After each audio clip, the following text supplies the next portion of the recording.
Hey, hoe gaat het? Met mij gaat het goed op dit moment, ja. Ja? Nou, Vertel eens even. ik heb, van de zomer heb ik een week of 5, 6 op bed gelegen. Had ik een longontsteking. Dat was minder. Dat was iets minder, maar ik ben weer volop in de running. Ik ben nog een beetje bezweet van het vorige optreden. En nee, ik ben weer goed zat fit. Mijn nieuwe single, een week of 6, 7 voor de carnaval ga ik die uitbrengen. Dat is hier in Brabant, ja, dat is wel een groot feest. Dus die moet ik me mee hobbelen. En dat is een hele goeie, vind ik zelf.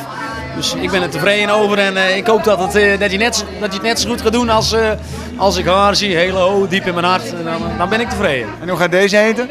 Mag ik nog niet zeggen. Was ik al bang voor. Ja, de slogan mag ik nog niet verklappen.